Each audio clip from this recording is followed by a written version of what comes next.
A mother grieves for her son, another casualty in a 43-year-old war. Sortaji was 25 when he was hit by a rocket-propelled grenade. He was a soldier in the Karen army.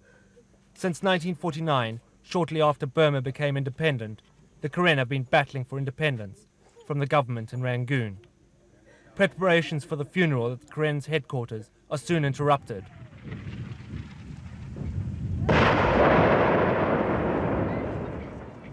As mourners head for cover, shells fired by the Burmese army land in and around Manipur, once a secure base. This year's Burmese offensive has been fiercer and more successful than ever before. With the government guns now less than 8 miles away, the rebel headquarters here at Manipur are coming under daily attack. There's still another month of fighting to go before the monsoon rains will bog down the war effort. But already, the Karen and their student allies are running short of ammunition. The Karen fight back as best as they can. But in recent months, they've steadily lost ground to the Burmese army, including strategically important high ground.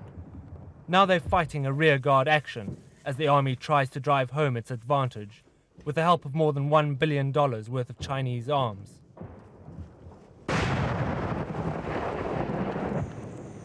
There are more Burmese troops this year, and they're better armed with special weapons. They're using jet planes. They're using whatever they can. For more than 15 years, Manipur has been the headquarters of the Karen National Liberation Army. Once this was home to more than 3,000 people, now it's almost deserted. Most of the civilians have been evacuated. Most of the soldiers are up at the front, only a few miles away now. But Manipur is not only a key base for the Karen, it's a stronghold of the main opposition forces ranged against the military government. The opposition National Coalition Government of the Union of Burma is based here. They moved to Manipur after the military regime refused to recognize the victory of Nobel Peace Prize winner Aung San Suu Kyi and her pro-democracy party in the 1990 elections. A complete evacuation of Manipur would be a serious blow to them too, a possibility a leading member of the government, denied power, is prepared to discuss. Even if it falls, we have some kind of alternative plan. Of course, it will be a psychological blow, but as you know, Manipur is not an industrial center. It is just a position where we have our headquarters. So we can move to any other places. We have many places along the border. From their base on the banks of the Moi River, dividing Burma from Thailand, the mainly Christian Karen have doggedly pursued their dream of a separate homeland. They are the largest ethnic minority in Burma's complex racial mix. Until now, they have resisted all attempts to dislodge them from their border stronghold. They are not the only ethnic group resisting the Rangoon government. Further north on the border with China, the Kachin are also fighting for autonomy. But the Karen struggle is by far the largest and most significant against the repressive military regime. These are some of the 10,000 or so students who have fled to Manipur to fight alongside the Karen. They came after the military regime brutally put down pro-democracy protests in 1988, in which thousands were killed. We cannot afford to lose Manipur. We will do everything we can to defend Manipur. We will never let it fall because it's special.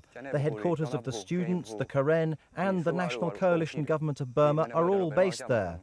On the front line, the students are well dug in to try to hold Karen territory. But they are clearly outgunned by the government forces pushing towards them.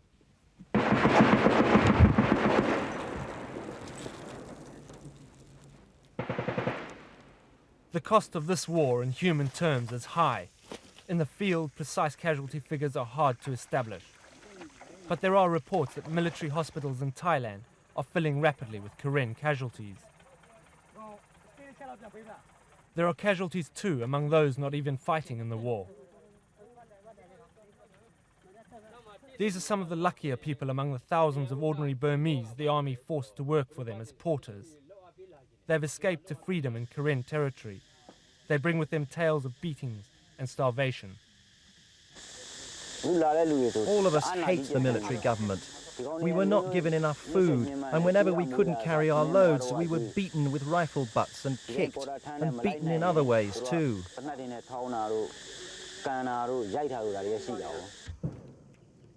Back at the front line, ammunition is used sparingly. Supplies are scarce and could prove crucial in the fight for Manipur. You think you will be able to stay here? They will not be able to make you move back?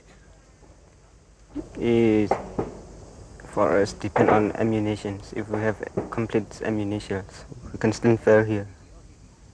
We can stay here. And too often, what ammunition they do have proves worse than useless.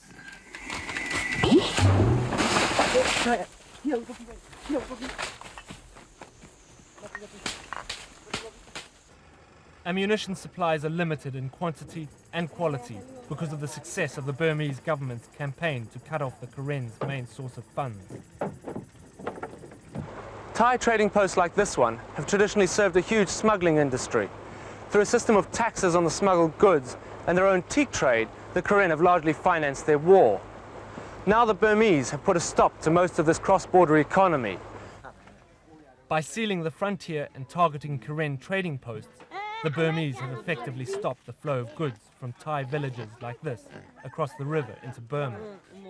It's a financial stranglehold that could finally drive the Karen from their dwindling territory. Most soldiers have already moved their families across the river into Thailand. But there's no absolute guarantee they'll find security there either. Thai police regularly inspect the bunkers built to protect the refugees from Burmese artillery attacks. And the refugees have generally been made to feel welcome.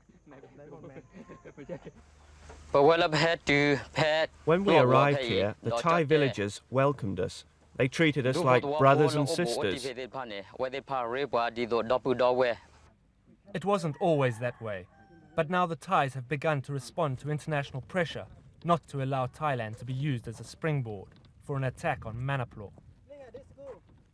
Near to a school bombed by the Burmese, preparations have begun to build a military base to block any attempt by the Burmese army to cut through Thailand to attack the Karen headquarters from the rear. But that's little consolation to the beleaguered Karen troops on the front line.